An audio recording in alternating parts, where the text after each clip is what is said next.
Hey y'all, Rick Sky here. Welcome back to another Timepieces for Tomorrow video. And within this video, I want to talk about two types of wristwatch people. So you've got a wristwatch collector, and then you've got a wristwatch investor. And sometimes you kind of have a combination of both, but how are the two different? How are they similar? So let's dissect it within this video. And before I do, I want to remind everyone, if you're looking for Timepieces for Tomorrow merch, like this sweatshirt, I've got t-shirts, I've got coffee mugs, I've got stickers, I got all kinds of other good stuff.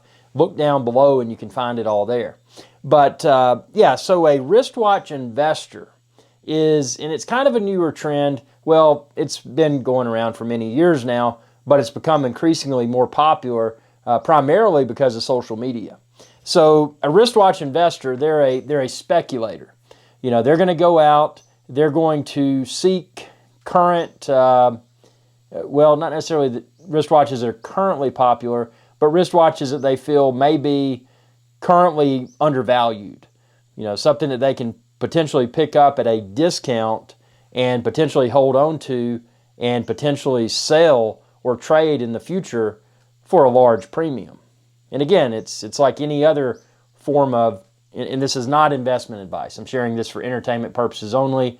It should not be considered a recommendation to to buy or sell wristwatches. Again, this is just for illustrative purposes, for entertainment purposes only. So with that being said, yeah, so somebody may pick up, there's some wristwatches that are easy to predict, such as the Rolex Submariner. It's hard for one to argue that the Rolex Submariner is going to lose its popularity. It's probably the most popular wristwatch in the world. Another wristwatch that comes to mind that's probably pretty safe is the Omega Speedmaster Man on the Moon with Hezolite crystal. And you notice I said with Hezolite crystal, the original moon watch. That's super important. And that's a wristwatch, unlike the Submariner, that has a lot of different variations. And there are some Omega Speedmasters that may not have as good of a potential, well, how would I say this? There may be some of the Omega Speedmaster wristwatch references that may not increase in value over time, but there's some that probably will. So you got to be very careful with that. Another watch that comes to mind is the Omega Seamaster, and that in both the Rolex Submariner, that popularity is heavily linked to James Bond, the fictitious character. So those are some wristwatches that are kind of the common wristwatches that someone that's speculating with wristwatch investing that they may be drawn to. Those are probably, and again, nothing's guaranteed, but they're probably pretty safe bets. But your seasoned wristwatch collector will go after some of the micro brands. They'll go after some of the FP Journes. They'll go after some of the really high horology pieces like the Patek Philippe's, Vacheron Constantin, and Audemars Piguet. So you're very sophisticated and I would say probably more experienced wristwatch speculator. They would probably dabble with some of those brands as well. But it's the wristwatch investor. They're responsible for, well, they make wristwatches more popular because they draw more attention to wristwatches, but they also make it difficult for the wristwatch collector. Now, the wristwatch collector is a different animal. The wristwatch collector is someone that they like to, and there's so many different types of collectors. Subscribe to my channel. Check out all my Timepieces for Tomorrow videos. But there's collectors that just collect diving watches. There's collectors that just collect dress watches. There's collectors that try to go after a variety of different complications. A moon phase, a date, no date, tourbillon, small seconds, chronograph, power reserve indicator, annual calendar. The list goes on. There's so many different types of collectors, and some people just, they don't have a methodology to their madness. They'll just, they find a wristwatch that's appealing to them and they'll pick it up. And that's what a collector does. And typically a collector is not hoarding wristwatches. A collector is adding to their collection so that they can wear these wristwatches and enjoy them. So, a collector is not a wristwatch investor. A collector is someone that enjoys wristwatches and they want to add as many, and some people, some collectors have small collections.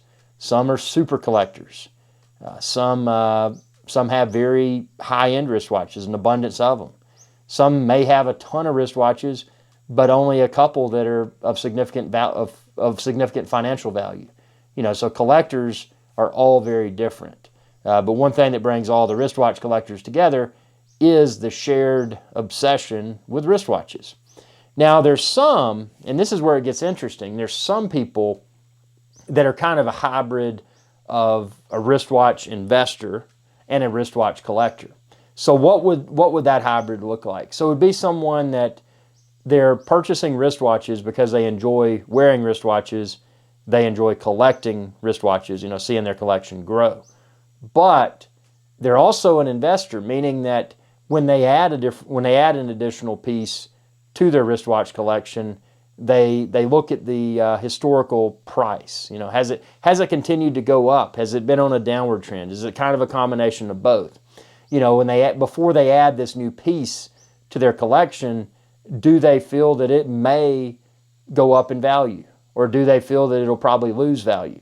Now, if someone's a hybrid of a wristwatch investor / wristwatch collector, they would probably not purchase a timepiece for their collection that they feel could potentially go down in value.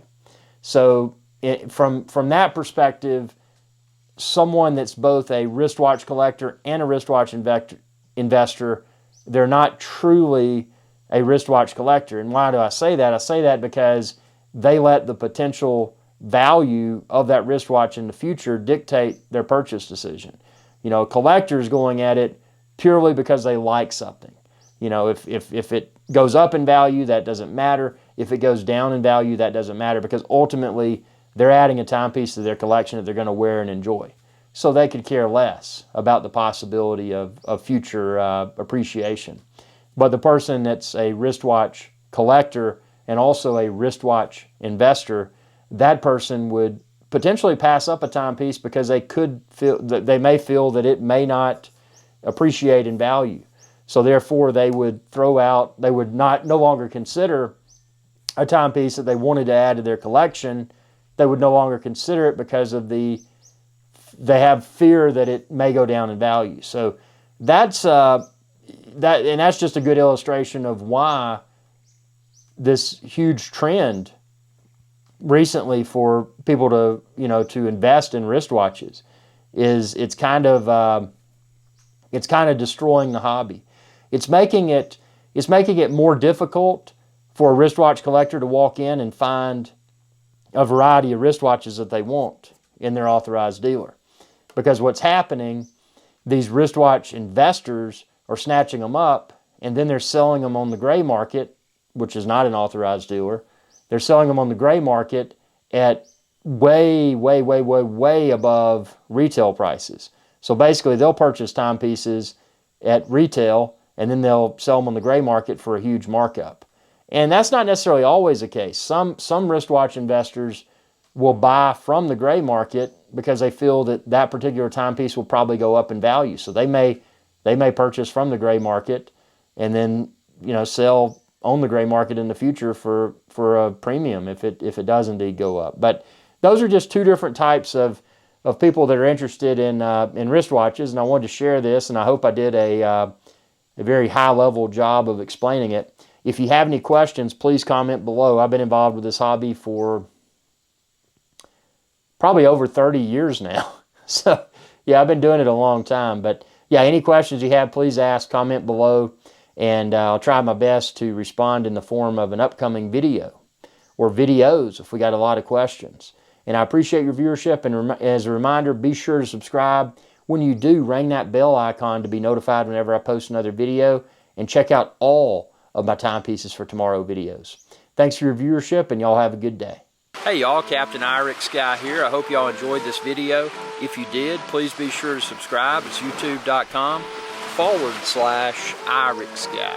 And ring that bell icon when you do to be notified whenever I post another video. Thanks for your viewership, and y'all have a good day.